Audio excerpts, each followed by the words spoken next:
You've gone much quite money balls can you deep quite quick, so Sorry. it's all right. But we have to consider this. You're right because they own everything. Yeah, what more do you want?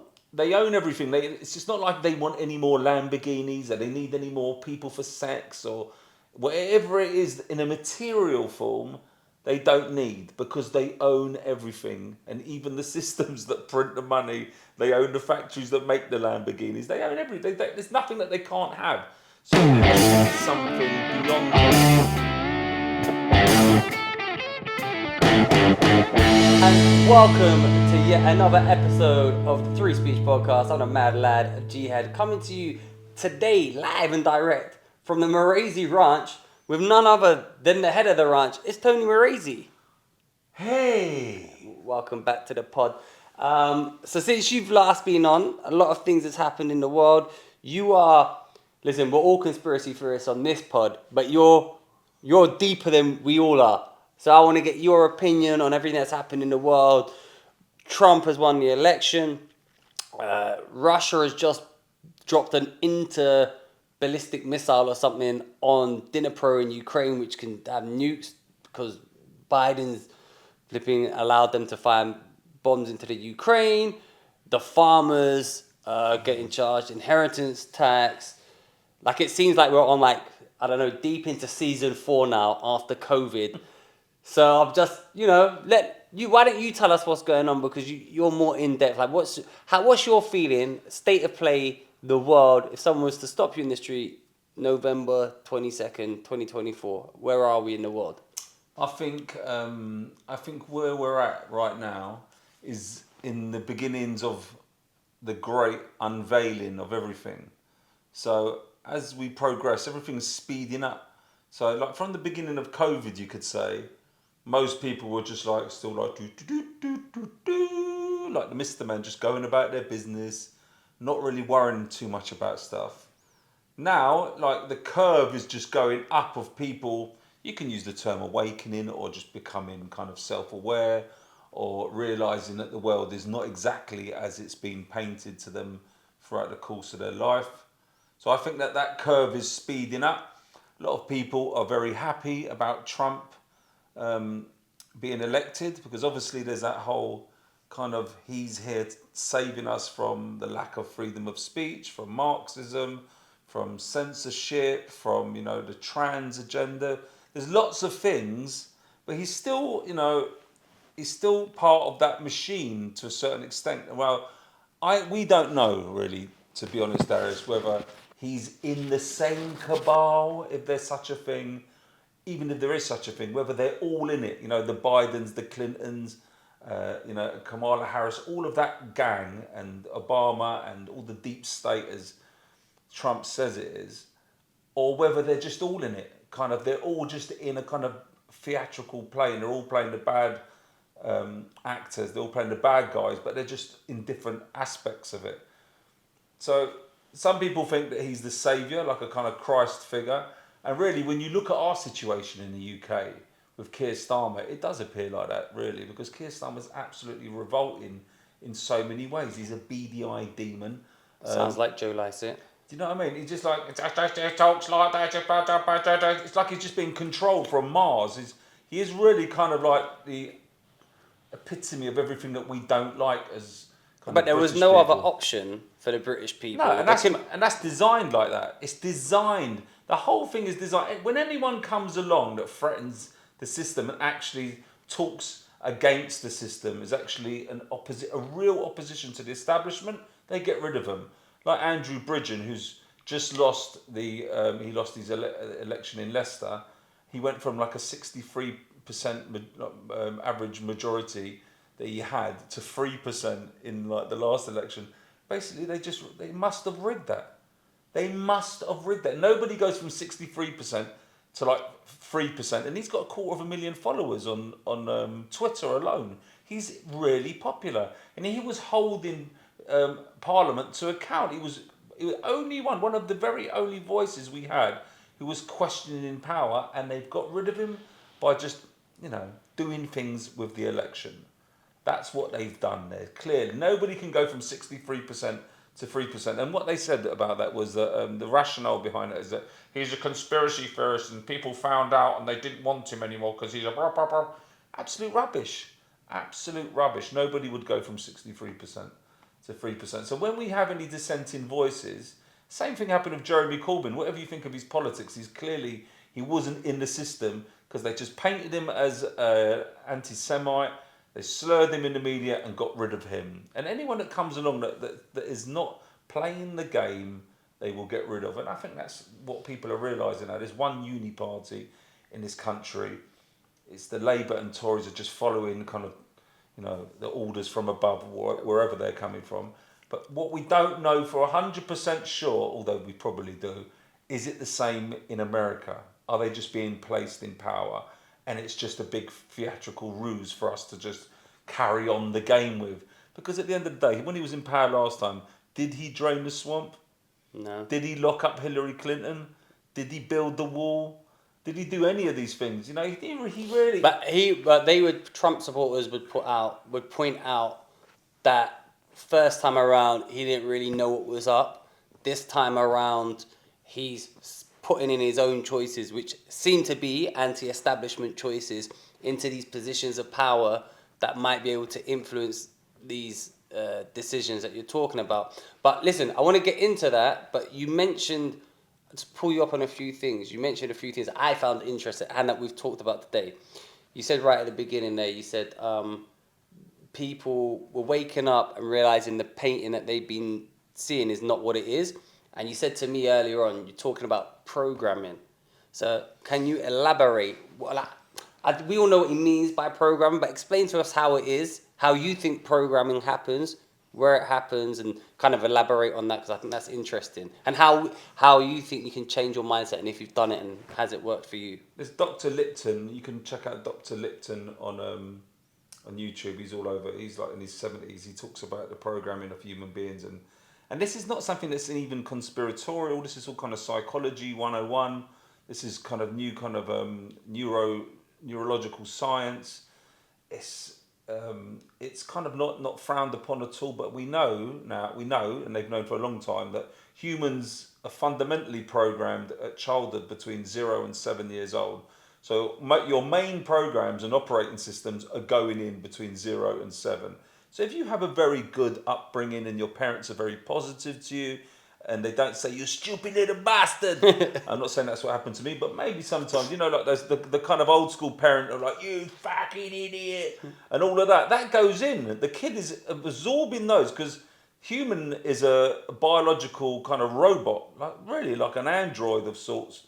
And we're just waiting for our programs to come in. As we're born, we're waiting. Some of it is in our DNA. Some of it is in our, kind of etheric field. But, the operating systems that are going in the mind, they're coming in between 0 and 7.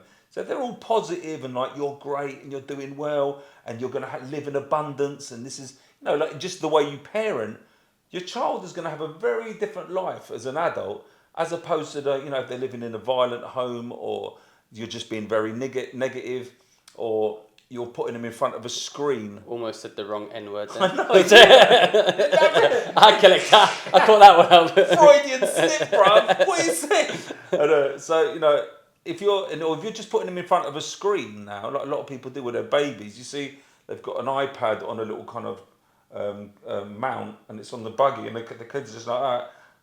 I mean, you're programming your child to not observe reality.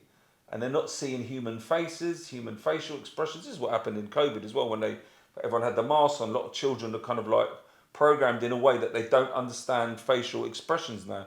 And if we don't have all those positive programs from 0 to 7, the world continues in a shit place, because that bad programming just continues generation to generation. And so that's the first time we get programmed.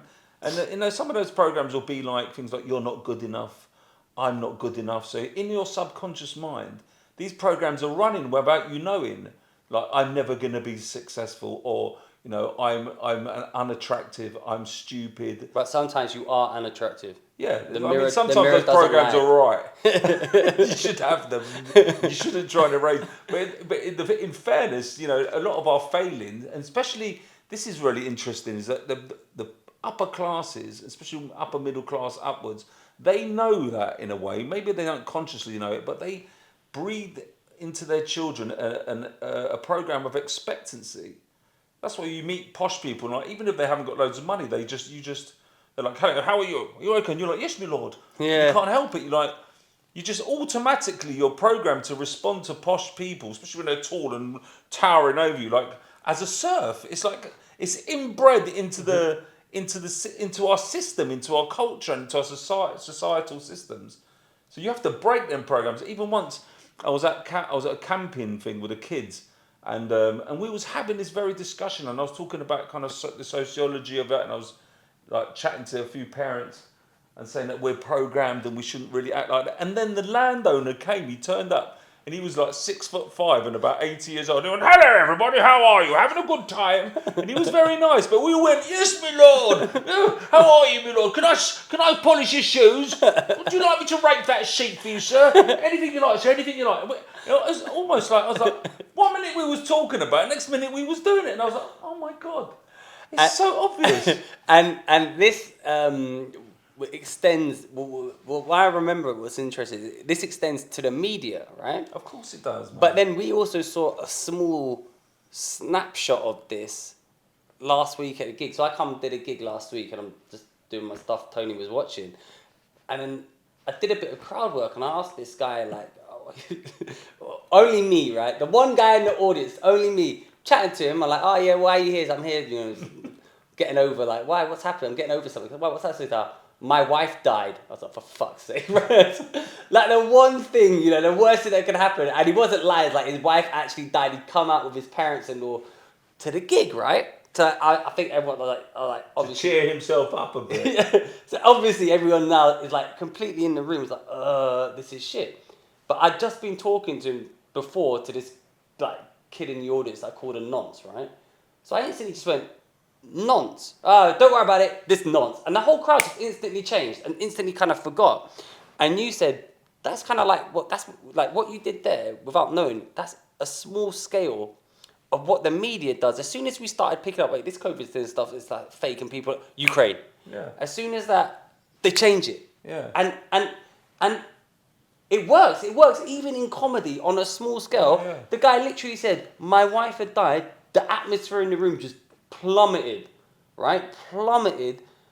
And back in like when I was less experienced, I probably would have dug myself into it. But something I was like, okay, just change the subject totally. And but I came off stage. A guy came up to me. One of the comedians. "Oh, good job, how you handled that." I was like, "What?" He went, "Oh, the guy's." And I'd even forgotten that he told me his wife had died, and everyone in the room. And it wasn't. So if I can do that with a small room, it shows how we're programmed to, like, how they know these manipulative techniques and they do it with the press. I thought that was an interesting kind of... That's exactly how it works. You move people's perception away from what you want, from what you don't want them to see or concentrate or focus on any longer. It's like in Lord of the Rings. You know the eye on the tower? It's going... And they do a diversion at one point in Lord of the Rings so the hobbits can get through, and the eye goes like that, and it just focuses over there, and they can all scuttle past. It's a bit like that. When Occupy Wall Street, which I think was actually an organically grown movement, unlike most of the ones which are kind of like controlled and formulated by governments and the powers that be. When it was getting too big, along come the Black Lives Matter thing. And all the focus from the media had somewhere to go. And suddenly you don't think about that or hear about that no more. And like you said, with COVID, the protests were getting to like numbers of 500,000 in London and around Europe in different places. The protests were getting bigger and bigger, and people were just getting madder and madder. And what happened? The Ukraine war. So, but if we look at it like that, that means that they're all kind of complicit in a way, because that means that Putin was then told, now's the time to go in. Now, you could say that's kind of like conspiratorial, fanciful nonsense, and perhaps it is. But it is always very, very suspicious how, and you could say, well, big stories happen all the time. And yeah, that is another reality. But they do move your focus of attention around. As soon as they want something to end, they just stop talking about it in the media. Like with COVID, they just stopped talking about it. 1 minute they were on the TV every day in with the podium going, "The deaths are up, death, fear, death." And the next thing, like suddenly they all stopped and they were like, Did you know about Ukraine? And it was like, they stopped talking about it, and everyone was like, what's going on, man? What's going on? What about COVID? Do you remember COVID? What was that? Oh, yeah. And now Forgot it's about like COVID never even happened. Yeah. And our minds are just shifted. Our perception is moved around like a pendulum from one story. Okay, so Ara, taking that on board, what in your opinion is the end goal? The end goal of that is that the continuous, easy control of a mass herd. You need to shepherd the herd into wherever you want them to be, into thinking how you want them to think, into acting as you want them to act, and then ultimately to control them.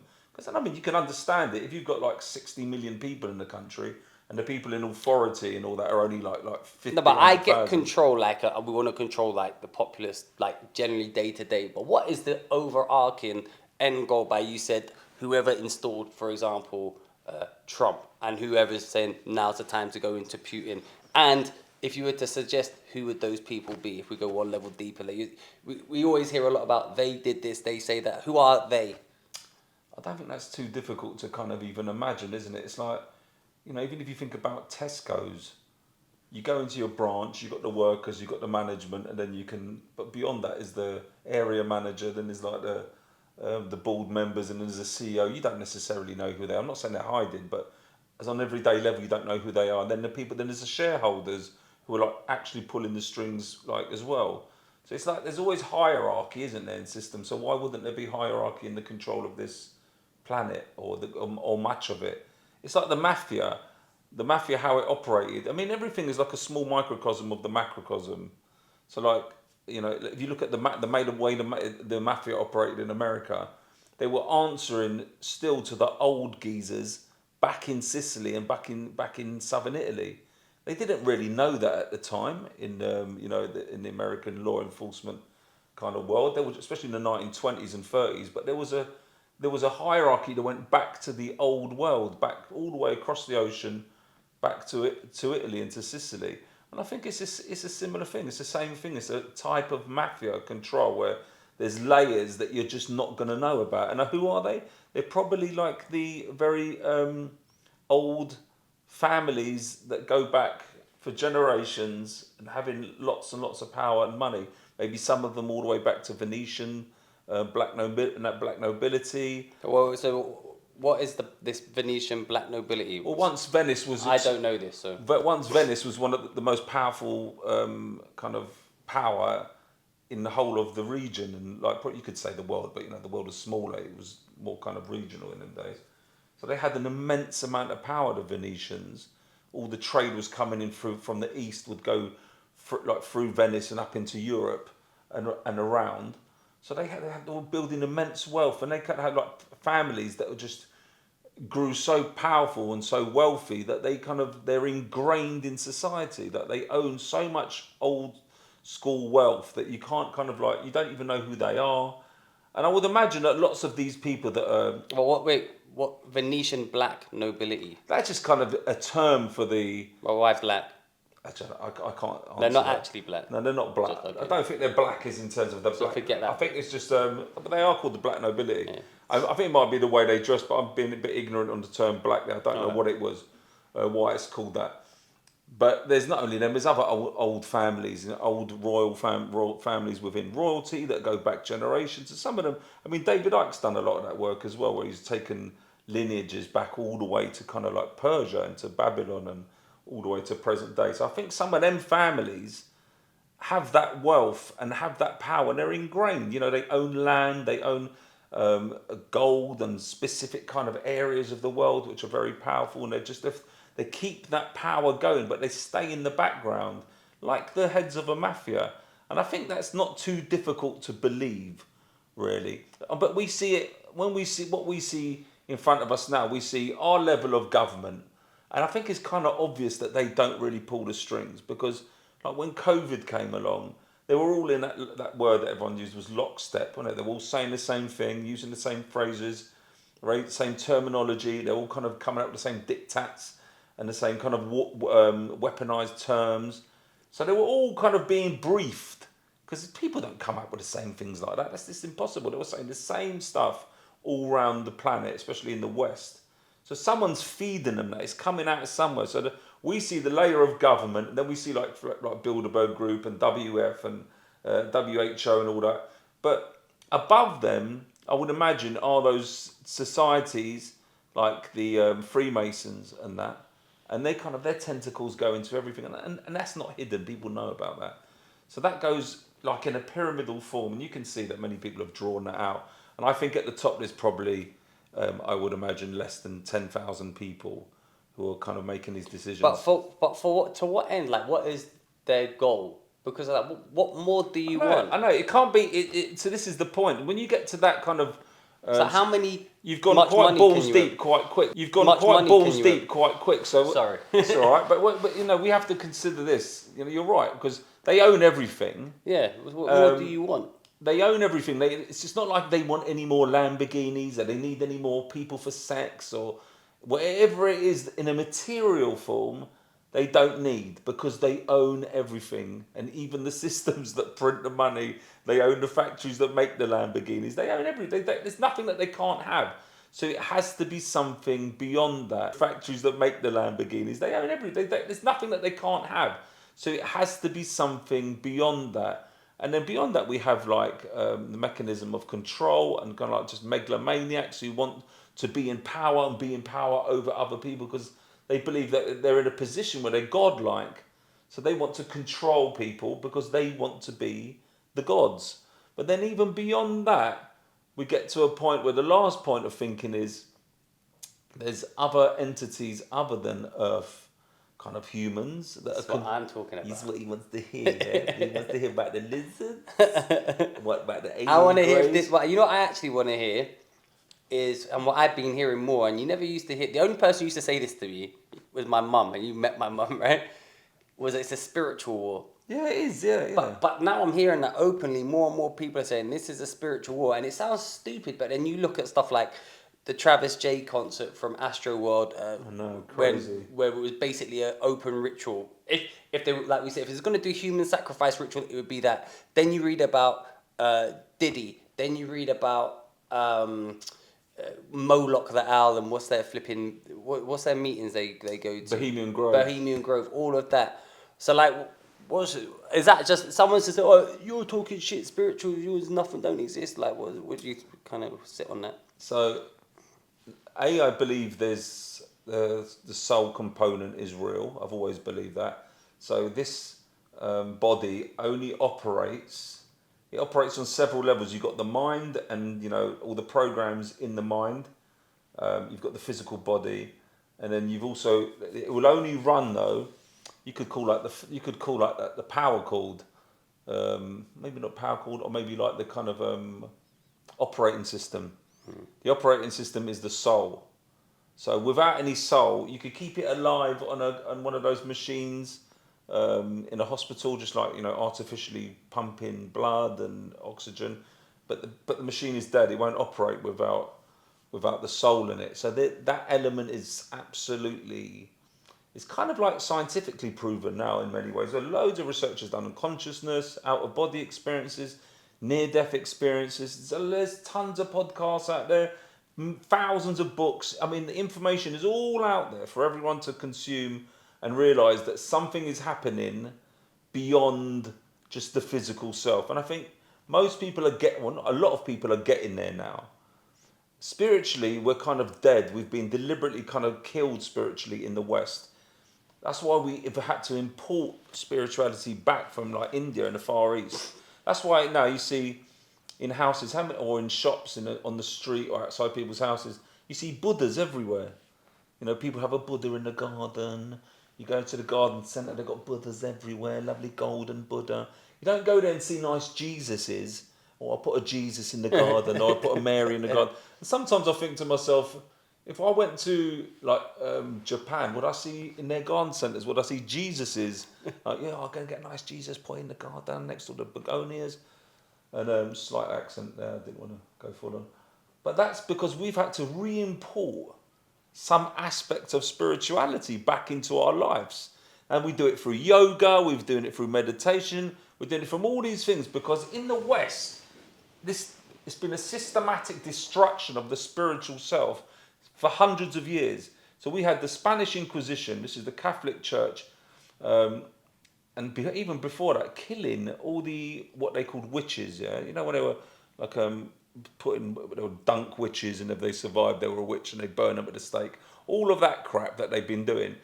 What we have grown up hearing those stories and believing is that those women were witches, like pointy hats, they're doing evil shit, probably like putting bones in a pot. And what they actually were shaman and healers. So now we have to go to Peru to do ayahuasca. We got to go to the Amazon. Because we killed all of us. Yeah, because and this is a realization I had a few years back. I was like, oh my god, that's why there's hardly any lineage here.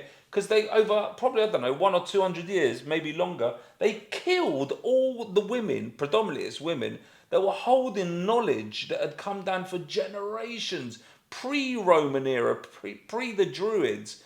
They on how to heal people with plant medicine, how to read the stars, how to contact the other side, how to use magic mushrooms, how to do all these ceremonies and all these amazing white magic was turned by the church. Deliberately, it kind of inverted and called evil when they're actually the fucking evil, to be honest. And they burnt all those women and killed them. And that's why now they've kind of mocked the church. The church has kind of been infiltrated by dark side. Not the people. There's many great... My mum thinks the current pope is the Antichrist. There you go. And it's not that hard to believe. And she talks about someone called Bishop Vagana or something. Yeah, he's great, Vagana. You'll have to tell us about him as well. So I think that, the flock, there's loads of brilliant Christians and Catholics, and that's why they get persecuted. At the top of the food chain, I don't think it's anywhere close to what have you seen, Jesus is. In the in the Vatican in Rome, the building, the building in Rome, it looks like they couldn't have made it look more evil. I don't know if we've got a picture. I might try and I won't try and put a picture in. Just Google it yourself. But look at the Vatican in Rome. Put the internal pictures. There's a thing of like Jesus being dragged into hell, and he's flying out of hell or something with the souls. But it looks like he's being dragged into hell, and the whole thing looks like a snake's head. There's that. There's all the symbolism. There's their funny hats outside. They've got lots of kind of dragon symbolism. They've got lots of other stuff going on in St. Peter's Square that's dubious. And if you read anything about Jesus, it's and I've read books on Jesus. I've read channeled books that people have channeled in. What does that mean? It means that people have kind of gone into trance or have been downloaded information, and people are doing it now. Now we are aware Tony sounds crazy right now. Okay. It's okay, but it's quite a normal thing. It's like people do it with spirits. So if you go to a spirit medium, or if you go to someone like a psychic, you sit there and they say, I can hear your spirit. But how much of that is actual bullshit? Like some is bullshit. Like Clinton Baptiste or whatever his name. So, some of it is bullshit. So you will know immediately if you go to one of those people, if you go to a spiritualist church, you will know if you're sitting with someone and they say, yeah, I can feel someone coming through. They love you. They died in the last 100 years. If they're doing like a cold reading bullshit, you're going to know. But if they come up with names and they don't know who you are, that's it. That's the verification you need. Say you got an uncle called Ahmed. But even that can be fixed now, though. Very unlikely. But potentially it could. If you was a known person and you'd arranged to go there, yeah. But if you went cold, if they didn't know who you were and you went to a psychic or a... But I've seen videos where they've done that. That is possible. I'm not saying this outside the realms of possibility, but I will tell you that, guarantee you, there are genuine psychics who are speaking to spirit. You can look at the Shoal, I think it's called the Shoal Project, all documented on YouTube. I think it's SCHOLL. It was a project done in the 70s, I think. And it's like one of the most amazing experiments done with psychics and the spirit realm. And what was it? Well, basically, they're sitting in a dark room. There's scientists all around, and they're checking all the equipment, looking for wires, microphones, anything like that. They turn all the lights off, and they would do experiments where they would have rolls of film sealed, brought in by the people who were running the experiments. So, in the old days, the cameras were not digital, obviously, they were film. So they're in a canister, in a sealed packet, in a box. They put it on the table.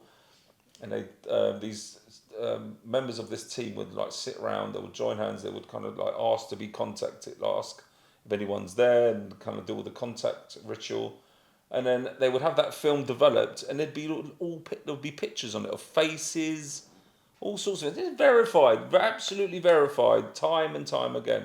But I've had loads of spirit experiences. I've had maybe more than 100 of spirit experiences. Well, could tell us about that? So, I mean, and I know lots of people that have had as well. So, one of the first experiences I had myself was I had a girlfriend when I was living in North. I was living in North London in Ali Pali. Had a girlfriend. Her dad had died a couple of years before. I think he was still hovering about the house because we used to hear things. He didn't want his daughter to get laid after death. I was thinking about that because they were quite a strict Greek family. And one night I come back from, this is when I used to DJ, so I come back about 2 a.m, open the kitchen door, I was going to make my toast and tea, like after club, and then I was going to play a little bit of Nintendo, so about 4 a.m, that was my ritual, maybe eat some fried chicken. I was that guy. Come back with a lovely big box of fried chicken, big spliff, play computer games, get up at 1, go and play out the next night. Anyway, all of that. And so I come and open the kitchen door, there was a bowl of potpourri just on the side there. You know that smelly leaves you get? I open the kitchen door, switch the light on, and it just went like this. Like something out of that film Magnolia. Have you ever seen that film Magnolia? Oh, yeah. It just literally like blew like it was a confetti cannon, blew up in the air, and it just all started raining down. And I was like, okay, I'll forget about the tea and toast. And I just shut the door, locked the door, and I went to bed. So that's the first thing that happened there. Then she had a niece that used to come around with her sister and her husband, and we were like in the living room one night, and they were getting ready to go after a visit, and the little girl just started looking up the corridor like that, so that the door was open, she was just looking like, and the whole room went cold, like ice cold, and her eyes were just tracing up the stairs like this. She's about 5, 6, and we're all looking at her, looking at each other, thinking, what the fuck's going on here? And anyway, about a week later, they were looking at some photos at home. She went, I saw that old man around Yaya's house. Yaya means grandma in Greek. She goes, I see that old man walking up the stairs at Yaya. It was the granddad. So he was still there. And children see the spirit realm much easier. You said that. Yeah, so they're open to it. This is why kids can see things. And, parents are often like, don't be silly, it's just an imaginary friend. And sometimes it can be. And sometimes they're actually seeing entities, or they're seeing spirits, they see earth spirits. I mean, I've had untold experiences at the last house, like I could give you 2 hours of stories. But even just here, so we went Kefalonia the other day, right? And we're in the Airbnb, and I open this wardrobe, so I'm hanging my clothes in this wardrobe, and suddenly I can just smell church incense. Yeah. You know the one in the ball? It's like usually frankincense or a mixture. And I'm thinking, and I'm always approach it logically first. So I start looking if there's any incense or spray perfume. It's just an empty white wardrobe. And I'm looking in the room, the window's shut. I'm thinking, we ain't got anything. There's nothing in our suitcase. And it's strong, like someone's doing it in front of my face like that. And I just think, I ignore it. Then about a couple of days later, I'm out in the sea up to my chest. And I'm just like paddling about, and then I could just smell it again. Just like wafting around. What does this mean, Tony? So what happens is that sometimes spirits are like just coming around you, or they're coming, they're just interested in you. You're either sensitive to them, or maybe you're not. Sometimes you can hear them. Some people can see them. That's called schizophrenia. Right, or if you do DMT, you probably open up that pathway and you can see a lot more. Or you do mushrooms, you can see them, and sometimes you can just smell them. I've only ever heard them and smelt them or felt them. So they're my experience. And I mean, I had one in the kitchen here. What if you're being stalked by a Catholic priest? He just. I did think it's obviously some kind of a religious thing going on there, and I was like, they are very religious, the Greek Orthodox. But to take this back though, right? Because we've got a bit of tangent. Spiritual war is what I said. Yeah. So there's a spirit realm, is what I'm saying. I'm saying to you, in my experience and in the experience of millions of others, and here's the thing very quickly as a side note, if you go to anyone practically anyone and go, have you got any strange experiences that you don't really like to talk about, and just would you like to talk about them? I tell you, 9 times out of 10, you'll get the most incredible, crazy stories. Have you got any? Well, I've got loads. I could tell you them all day long. Tell us the no, most. but let me tell you about the spiritual. Right. So I even asked this to a guy in the pub. We was in the pub at someone's birthday recently, and the people were swapping stories like this. And there was this one guy who's from North London. He was a Greek guy from North London. He lives up here. And I said to him, Mike, you're being very quiet. I said, I bet you got some crazy stories. And he went, I have actually. Like that. And he started telling us this craziest story, and even crazier than everyone else's. That when he was 16, it was a good story as well. When he was 16, this woman used to lure him and his mates to her house, and she used to do Ouija board. But they'd all go around her because she'd just be in sexy underwear. And she was like an older woman. I was thinking, this sounds wicked. Man. Like, tell me more, Mike! And he goes, and she was so fit, man. And that's why there was always loads of boys around her. And he goes, we'd do the Ouija board. And he goes, things would fly around the room and things would hit on the wall. The chairs would like shake about. And he told me all this, and we all just sat there going. How big were her tits? And I said, yeah. And afterwards, I thought, well, it's still worth it though. A little bit of a haunting. So he was like, everybody's got a story, but people don't generally talk about it because there's still this stigma. This is another program. Don't talk about strange things because they're not real. That's another program in here that you need to just wipe out of the disk. You know when you clean up your iMac and suddenly it's all operating nice and smooth? That's what you've got to do. You've got to get rid of some of these programs, offload them, and realise that they don't serve you. Especially, and you know what they've done for a very long time in the West as well. Anyone who's connected or who could see other realms and see stuff or experience stuff, they generally put them in a madhouse. That's what happened to a lot of people, or people who were like shaman or healers. They put them in the madhouse. But yeah, spiritual war. Not to cut you off, but no, it's fine. There's still what's happening is that I believe, and a lot of people believe this. There's a war of kind of like, you don't have to say good and evil. It's just like about the progression of this human consciousness, whether it goes down one timeline or another. One timeline is like a nice Star Trek kind of future where everyone's living in harmony and we do some wicked stuff together and progress as a sentient species. Another one is a bit more kind of like, transhumanist, like the Borg. So tell us what the transhumanist is. Well, that's what people fear about Elon Musk, and he is an entertaining kind of not, and thank God for X. Yeah, thank God for X, but maybe it doesn't always work in kind of linear, kind of obvious fashion, and I don't think we should always think in terms of like there's a bad side and it's out to get us. There's just people that do shit that sometimes we don't like or agree with, or we can't see the reasons why. And like whether they're all together, kind of like all of the people in power with Elon Musk rubbing their hands, it's probably quite unlikely. It's just that they move in a certain way and have a certain agenda themselves personally. They believe in certain things and they're moving in that direction. So I don't think, like personally, I don't think like they're evil or wicked, but I do think there are people doing evil and wicked things on the planet, like sacrifice and starting wars. To human beings. No, the sacrifice to who though?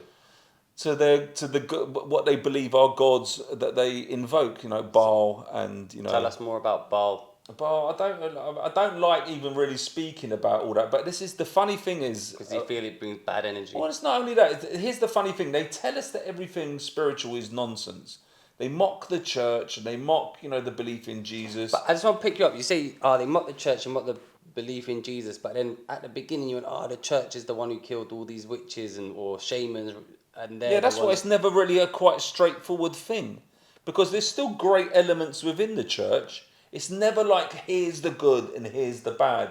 And the worst thing we can do is what I've learned is to be attached to ideas and information. You have to be open-minded to all possibilities because everything is possible. So there's still many good people in the church, many good priests, many good nuns, thousands of good people in the flocks. It's just, it's like the CEO of a company could be, and a few of the directors take the company in a really bad way, but it doesn't mean all the workers and the shareholders are evil. It's being led, isn't it? It's being led by wrong uns, basically. So Baal and Baphomet, so they tell us in one hand, like the general consensus in England is like anything that's paranormal or spiritual is like that's charming, isn't it? Okay, so let's watch a bit of television and have a drink. Get back to reality. That's the general kind of level, and everything else is woo woo. At the same time, they do all of their stupid rituals and shit. So they tell us, society tells us that spirituality and everything is not really real, and it's a bit of fun and it's okay. You know, you can have that belief if you want, but it's not really real. But at the same time, they do all their concerts with all these big pop stars, and they have all these horned Baphomet and and all these kind of like emblems, and even when they had the opening ceremony of the Hadron Collider. Did you see that? No, I didn't see it. Check that out. It's What? got like a goat of Mendes, all these satanic ritualistic. This is a big scientific project. But even like in the Olympics, Yeah. there's stuff like that. It's like it's like, if it's also fake, why have you got these like the way they do it as well is like it's not it's the devil. It's like here's a comic version of someone wearing a devil hat. Yeah. Which so But why? Why not just do things to do with culture, like like music So the Hadron and sport? Collider opening had all. You could check that out. The Hadron Collider opening ceremony. Another one of those. Why is there men dressed as goats? Did you say goat Mendes or you said The Mendes? goat of Mendes. What's It's just like another word for one of those man. Like a Greek kind of mythological kind of like Minotaur kind of looking. So it's got the body of a man. It's got a goat head. It's just one of those emblems that they use to invoke kind of darker forces and dark spirits. There are darker entities. There are dark spirits. I know because I've had to fight them and battle them myself and had a very bad time. Had to get a lot of help to Do you want to go into that? No, but it's not enough time for that. We'll do that another time. And I'll tell you Stay why. tuned. It's a fascinating story, and some of it's hilarious, but it wasn't nice. A lot of it was really not nice, but I learned a great deal through it. I come through the other side having learnt an enormous, like a lifetime's worth of shit in the space of a year or two. So, I take it all as learning. So there's nothing wrong with that. In the end, we're all learning like various lessons as human beings on this planet. But I think in terms of like a spiritual war, it's about the trajectory of humankind. And most people would like to for it to go in a nice direction. With less greed, less pollution, the earth being treated better. But see, the stuff like that, they would argue, oh, well, we're doing that with climate change. That's how they dress it, though, isn't it? But then you look at climate change, but then it's fucking everyone over. But that's because they're so super smart in how they do everything.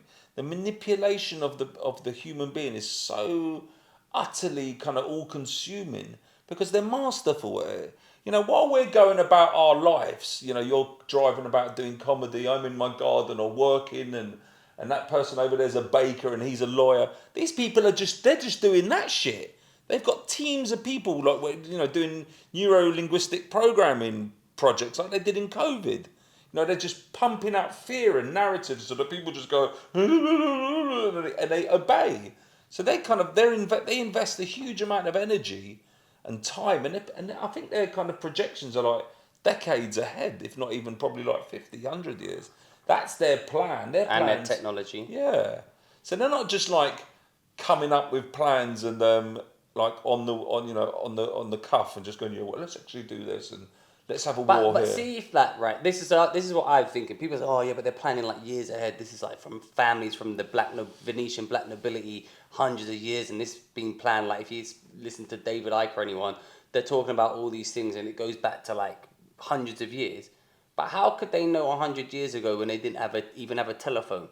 How could they didn't have a television where this would go and that? Well, would that's go? a very good point, isn't it? Because how do they know? I mean, to go down that route, to talk about stuff like that. That would be the argument for against this kind of stuff. Like Yeah, but you could say that they're not saying that they're not directly talking about technology in the future, like we're going to do this with AI, robotic technology. Although, people like Leonardo da Vinci, look at his work, he's drawing pictures of helicopters in the 1400s. It's 1400s, isn't it? And he's drawing, things that didn't exist for another 500 years. So there are visionaries that see, like Tesla, they see way into the future, and they come along now and again. But you can say, look at Star Trek. It just in our life. So when I was a kid, we was watching Star Trek, and they had those communicators, didn't they? I'll be honest, I never watched Star Trek or Star Wars really, so I'm not a big fan. I like Star Trek, right? But they got like a bloop, and you see Spock come up, and you're like, oh my God, imagine having something where you can speak to someone. And then suddenly within 50 years of the bloop, of Gene Roddenberry's vision there, And Gene Roddenberry, the writer of Star Trek, used to live with a channeler. Yeah, so it's a very interesting story about the whole kind of Star Trek thing there and and the information in Star Trek. Well, tell us.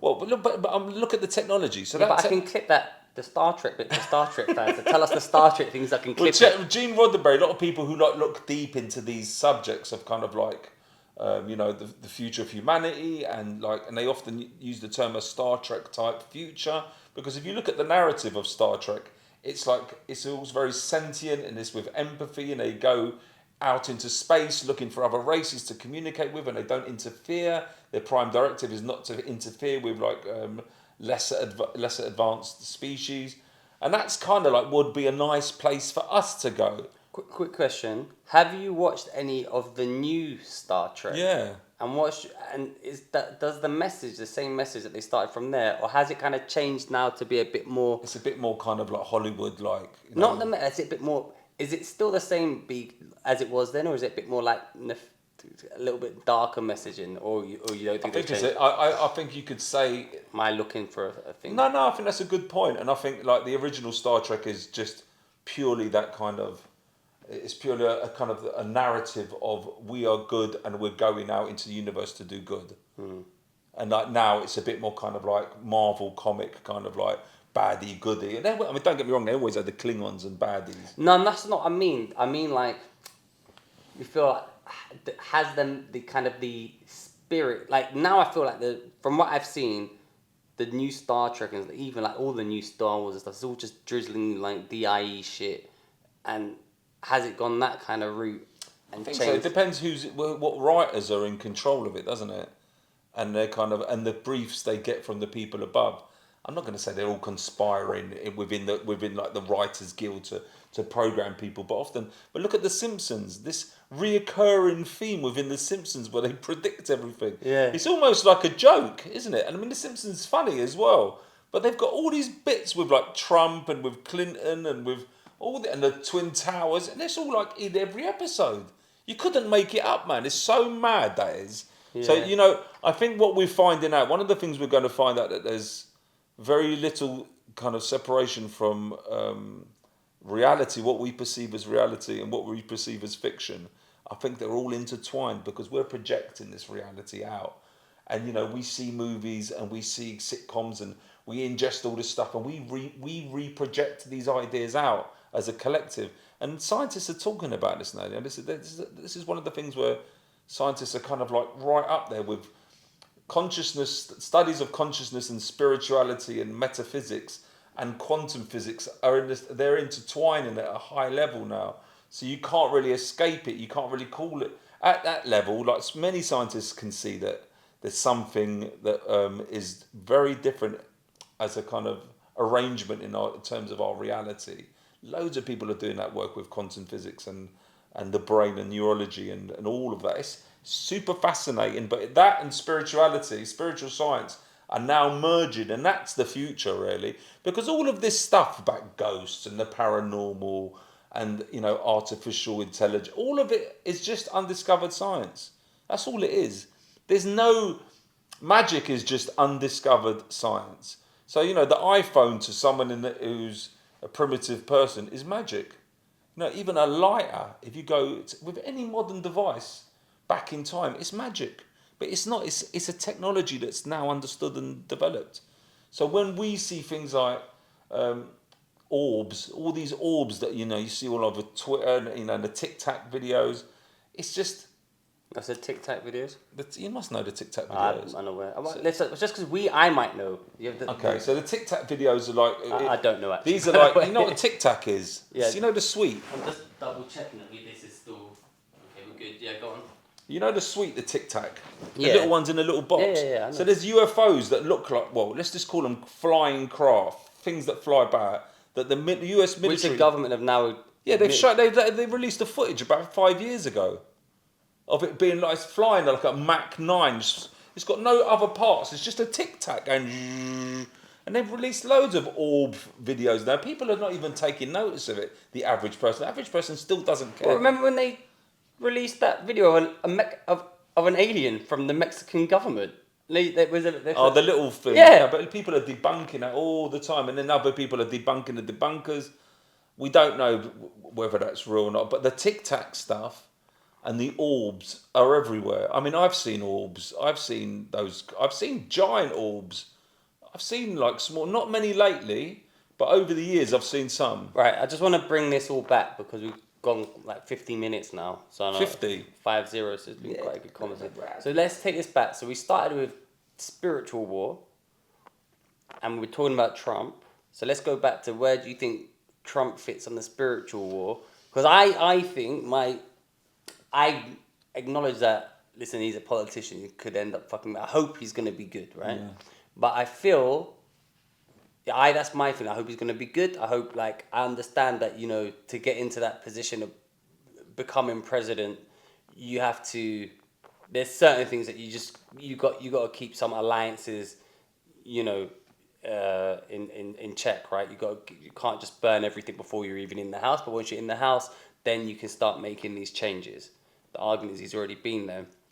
But you said, and I said, the reason I think that is when I saw he almost got shot. I mean, I thought that, and you went, no, I don't believe he got shot. And I'm like, what? And I get you're a conspiracy theorist, so actually it makes total sense that you wouldn't believe it. And maybe, but that's wait. Let me run with that for a moment. Run the rhythm track. There's a chance that was real. I think it was real. Right? The anomaly. But I said, the anomaly. hold on. I said, but someone died, and you went, yeah, you think they're not willing to sacrifice someone? They would sacrifice thousands of people like, every day. That's of no consequence. What I'm saying is that this mechanism, which they believe attacked him, which is the deep state, isn't it? This is what we are led to believe. The deep state, who can assassinate anyone they want at any time. They have access to the best snipers, assassins, ninja man them, all kind of people that could kill you just by flicking your ear as they walk past you, or like blinking at you from 50. All of that shit. They have the technology, and then they're gonna get some scruffy old kind of lefty looking geezer to crawl up the roof with some AK, whatever it is that they use, not like AR-15. And then here's the anomaly. There's two anomalies there. That's the first one. Is really they're just gonna get that geezer to do that job? Number two. There was people, and I saw the videos of it, that were released. There were people saying, we saw someone crawling over the roof and we told the police. But that's what I'm saying. It was...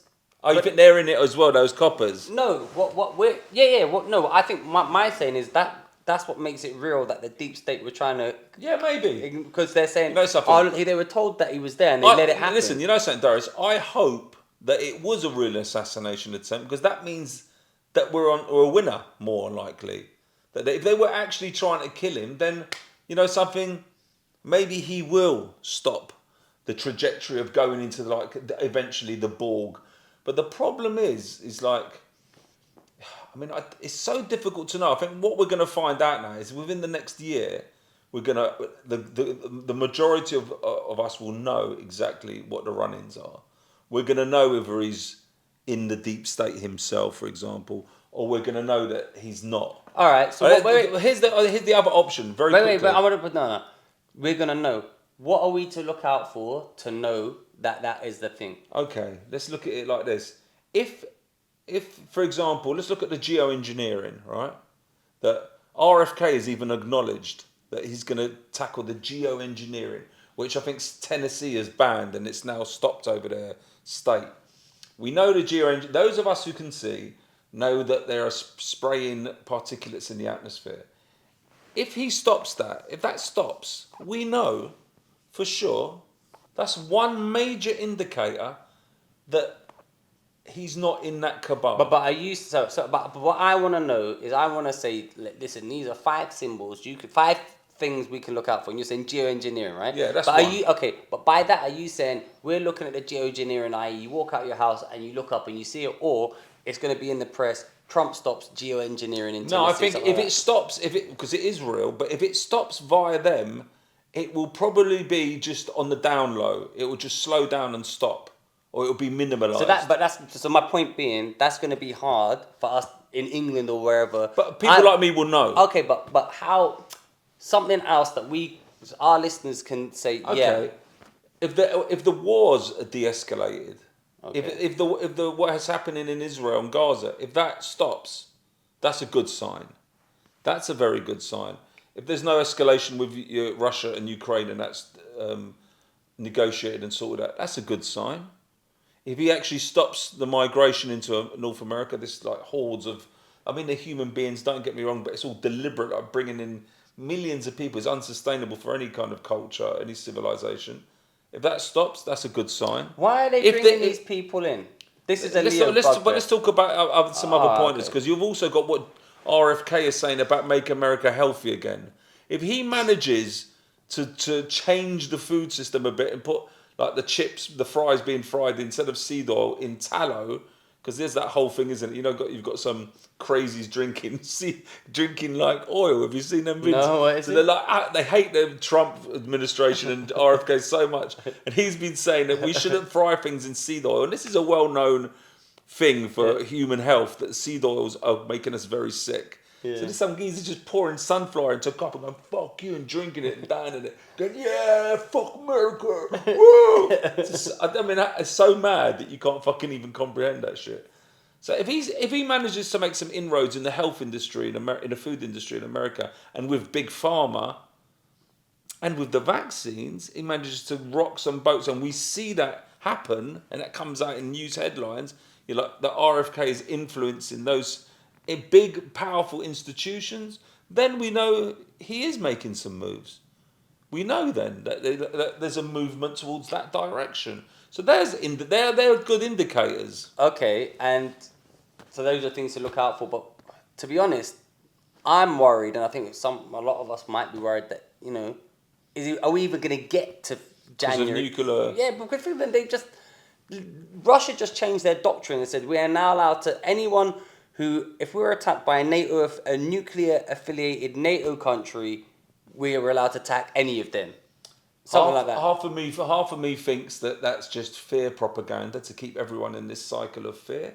The other half of me thinks that... So you're not worried about that? I'm not too worried about it. I mean, if it does happen, you're better off being at the epicenter of the bomb going on, of the bombs landing, because you don't want to survive that shit. I'd rather just be like vaporized with my family in an instant. But there is a possibility, because they are maniacs. I mean, look at 9/11. They were sacrificed. I mean, you could say that civilization still continues after that, but they used that to then go and kill millions of people in the Middle East on fake wars. So they do shit that is, I said the word doo-doo. Yeah. They do shit that's incredible and that you can't actually believe that they would do. So what they might do is set off a couple of small nukes in Ukraine and say, look what the Russians have done. That's the dangerous thing that they might do. They might do that. Personally, my gut instinct is that it's not going to happen this time around. This time, I think we're heading into a different time. I don't believe that they're going to do that. I think there's still too many good people in the system that would get in the way of it. I don't think, like Biden, I mean, does anyone believe that Biden's making his decisions when he's walking around like a zombie, that he's actually can press the button? Come on, man. Who's believing that? I don't believe that all those generals and that would see that old decrepit zombie and go, yo, we got to follow his orders. I don't think that's going to happen, man. I think, there's still human beings in the equation who have got to do all the launch and shit and send that missile. And some people don't believe that nukes don't even exist. You know about all them? No. Yeah, there's a whole school of belief. I got that from Craig Campbell once. He said, me, look, man, they don't even exist. The whole thing's a fabrication. I was like, I don't really want to hear about that now. I've got enough shit going on in my head that I don't need to know about that nukes don't exist. It is another thing that they believe that it's impossible within science and physics. Well, what about Hiroshima? They say that's what I've said. I said, what about Hiroshima? They said it's just massive bombs that they dropped all simultaneously. And I'm like, I think they probably do have nukes, I think. Because the other thing that happened is when nukes started being developed, that's when all that UFO activity started happening in America. Well, they kind of they started noticing, innit? Like if you see a lesser civilization start developing guns and shooting and killing everyone, and you're like watching them from the next planet, you're like, let's go and have a look, man. These fuckers might be dangerous. Let's go and see exactly what these brethrens have got. So they go down and start having a look, and then they're like the humans just shooting, because that's when all the Roswell stuff started. Was after the nuclear testing. That's what all those the Roswell stuff. Something crashed. They shot something down. You know, there's like retrieved bodies. They had those sources. Then had all of that story starts after the testing of the atomic weapons. So anyway, so we're gonna look out for that. But quickly before I want to just end on a few other things. Make America healthy again. Listen, Tony has his own oxygen chamber, and he does, and a red light therapy chamber. And you're into all holistic methods and stuff like. So maybe you can give us some like. I'll give you some health tips. Yeah. Although I tell you, there's admittedly, it doesn't look like the peak of health. But I actually do think, who am I to tell anyone anything? I'm fucked, man. But then I've had years of debauched living, so it's quite lucky that I'm actually alive, probably, and still functioning. But you know, I think one of the main things we should all do is detoxing. Yeah, and how can we do that? You've been talking about this a lot. I think fasting is absolutely amazing, and it doesn't cost any money. Having very, very good water to drink. Either filtering your water or getting, you know, those ones that you buy. Just the better the water, the better for your system. Taking a supplement that draws heavy metals out like zeolite, or you can use also fresh coriander. You can put that in a smoothie once a week. But also having saunas. If you can get to the sauna in your sports centre, or if you've got one at home, the more of them you have, like 2 or 3 a week. I mean, even like people like Joe Rogan, I think they have sauna every day. Like at really high temperatures, and that's just your body's just exiting all that shit, and that's been going on since ancient Babylon. This is not a new. You know, most of these discoveries are all old school. You know, if you think about it, this is a realization and an obvious one I had very recently, and it's quite obvious. Like all these things, these new modalities, they're all just old school. Like fasting. People used to fast anyway because they didn't have any food. Yeah. So they go like, they eat a big meal, you know, they'd kill something or they'd find a load of food and they might not and then eat for a day or two. And that would be the natural way of the body working. And it kind of also clears out the body. So it's kind of a process that's probably developed over hundreds of thousands of years. Cold water swimming, that's where people washed anyway because there wasn't any hot water. Everyone went in the river and in the sea to clean. There was a few other things. There was like foraging, and there was, I can't remember, like staring at sunlight at break of dawn is like super good for your melatonin and sets off your whole kind of circadian rhythm in the right way. People would always get up at the crack of dawn because that's when the sun rose, and they would look at the sun. So there's loads of those. What about anal bleaching? How's that? That's just perfect, man. Because when you're hunting rhino and you just show, that's just when the horn goes right, that whole rhino horn goes whoop like that, and you just catch that rhino. So a lot of them things. But also stuff like that is the same with every time now I hear like some, you know, like people like, I'm just manifesting. I'm praying to the universe. It's like you're praying. The universe is just another word for God. Manifesting is just another. But the manifesting is completely real, man. Well, isn't that just praying? No, but praying, you can call it praying. It doesn't mean that there's a bloke up there going, okay, I can hear you, John. What is it you want? You manifested Nintendo and a woman with massive tits. Okay, I've taken note. Pray 6 more times and I'll make that happen for you. I don't think it's happening like that. If you want to explore that reality, you could just read the book, a really amazing book called The Magic of Believing. That's one of the greatest books you could ever give your kids. I tried to force my son to read it, but he's maybe a bit too young for it still. He's only 2. I'm only joking, 15.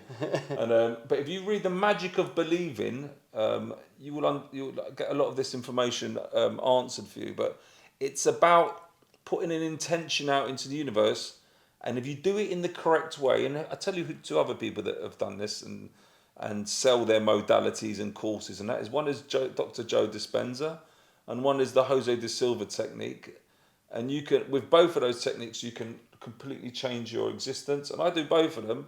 I did Joe Dispenza's meditations for a year last year. What is that? Basically, his meditation is more like a Kundalini meditation, where you're rising your energy, which is locked in your kind of the bottom of your spine. You eventually raise it up, and it explodes out the top of your head, and you have like a kind of this mad energetic moment where everything kind of releases from within. That's a very well known thing called a Kundalini rising meditation. But the Jose de Silva, and there's a company called Mind Valley on the internet, and they sell the course now. You can do it online if you so wish, or you could just buy the book Jose de Silva Technique, and that's about getting into an alpha state. So, you're in bed or you're sitting in a chair and you kind of count backwards. You do self-hypnosis. You get into an alpha state. And then you use certain So how do protocol. we do that? Give us a quick like. So, like, you're sitting in a chair in a comfortable position and, like, you breathe deeply, like, for a few minutes, like, you get rid of any anxiety that's there, and you relax your whole body, like, from the head down. Then you start counting backwards. I mean, even if you just do this, you'll find yourself, you'll go into that state between sleep and awake. It's like alpha brain waves. So once you're in that state, that's when you program the mind. You know, when we started talking about programming, that's how you enter the part of the computer where you can program it. So that's the state of the mind where you enter to do the programming. You can't just program just it before you fall asleep. Yeah, that's and also a point where people use that lucid dreaming state. People use that and they master that moment and they can extend it and they do astral traveling and they do out of body experience and things like remote viewing. You remember? I've forgotten his. I think David Green. Do you remember him? Comedian David. Yeah. He does. He started during lockdown doing not astral. Remote viewing. No, that dreaming you just said. Lucid He dreaming. did lucid dreaming, and now he's like one of the foremost practitioners of lucid dreaming in the UK. He can go in his dreams and draw a picture and loads of stuff. Just follow him. Have you interviewed him about it? No, but I just mentioned it. I might chat. I might see if I can reach out to him him. about it because that's a very important. It's that crossover point in the mind, in consciousness, where you can then go and do other stuff. So people train themselves over very long periods of time to come out of their body. And I try this, and I've not managed it myself, but I have friends who have managed it. They've had Kundalini experiences or come out of their body. And then they can go and do things like astral traveling. And literally, they're conscious. They're still conscious. They're out of their body. They can see their body lying in the bed, and they're floating above it. And then they go off. And this is all stuff like that's what psychedelics kind of. That's like a They help shortcut you. to Yeah, get there. yeah. Whereas that's someone who's trained. But that is Yeah, like yeah. so. This is every time when I would have heard this like years ago. I'd be like, "Oh, this fucking sounds like some bullshit." And it still does sound a bit like bullshit if you're being honest. But then as soon as you do like I did DMT the other week, or you do shrooms, you're like, man, maybe it's not bullshit, and we don't know. Like you don't know everything you think you know. It's just undiscovered science. Undiscovered science. That's all it is, man. It's undiscovered science. You know, the years leading up to the discovery of electricity. If you started talking about, listen, I have an invisible force that can power machines, which you don't understand. They go, okay, we're now going to kill you, bruv. Get on that stake because I'm going to light that fire underneath you. It's the same thing. The moments before the discovery of electricity, the moments before the discovery of fiber optics, the microchip technology, the steam engine, all these things were seemingly like they weren't even in existence. And suddenly humans have brought them into existence. And that's the same shit. Why people can't see that simple route, and that route is always leading to more and more amazing places. I mean, look at the technology we have now that you're holding in your hand. Even 30 years ago, that was just unheard of technology. The satellites that Musk is putting up, the rockets that he lands, and all of that shit. Everything is advancing at like in a curve like that. And all this, the most amazing advancements are going to come in consciousness and with the mind. That's where the future is, because this reality is one reality. I mean, look at the amount of people doing remote viewing. There's companies doing. What do you mean by remote viewing? You must know what remote no, viewing is. I don't know what that is. Come on, I don't know bro. what remote viewing is. What's going on, bro? They don't. You know, If I don't know what it is, they don't. Unless you're talking about watching someone on someone else. Have you ever? There's that movie, Men That Stare at Goats. I never watched it. Okay, that movie is kind of like a kind of. So remote viewing was invented by the Russians and the CIA, similar times, where they used psychics. And what's his name? Ingo Swann is the main guy who kind of invented the protocol. And there's even been even in the 90s, there was Channel 4 documentaries on this where the presenter ended up getting trained and trying it himself, and it all worked. Well, what is it? So basically you go into, and I can't remote view, I haven't learned the protocol, but you're going into a similar kind of state, or like an alpha state. So you get taught this is all protocols you get taught, the modality you get taught. And you get given coordinates. So you say, so that the instructor will say, here's a set of numbers. And it can be just random set of numbers that the instructor has assigned to what they want you to go and see. So they might want you to go and see the pyramids of Giza. And they might give that a number like 978332478. Just random, but they have assigned it to the pyramids of Giza.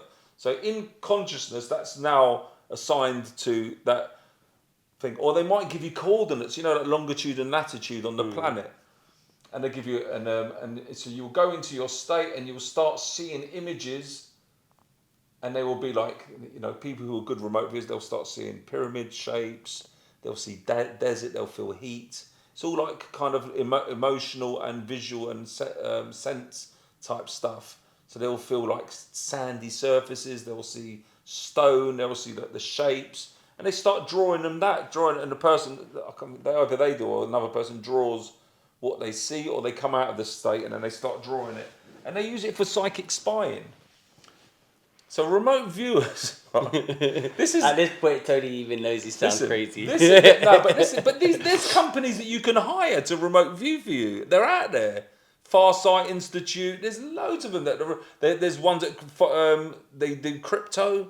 Yeah. They're remote viewing crypto, the movements in the market. They're using it to find, and Why don't they remote view the lottery numbers? This is something that's not as easy to do because there's some laws built into the universe that sometimes it can't be broken. Because I've heard people discussing this. Why don't you remote? And there are people trying to do that, and they're trying to predict like the winners of sporting events and horse races and stuff. But it's absolutely proven in thousands and thousands of experiments. Honestly, literally, that it works and some people are very, very good at it. So they can actually enter into buildings and walk about and see information and do psychic spying. So I mean, the most famous person is Uri Geller. He could bend spoons. Yeah, but he works for the CIA. Is he dead now? No, man. He looks amazing. He's like in his 70s. He lives in Israel. He looks like 55. He worked for the CIA, he worked for Mossad, he worked for MI5, MI6. He worked for all the agencies, and he also was for many years, you could call it remote viewing. He would find, if you went to him and said, I'm looking for gold, I'm looking for a gold in North America, can you tell me in this section of North America, where there's a gold deposit or oil? He would go into his particular way of doing it, which was I've heard them talking about. It's a screen that he envisages in his mind with a map on it, and he'd pinpoint where you should start drilling or digging. And he charged $1 million for each one he'd found, and he had like very large, huge success rate.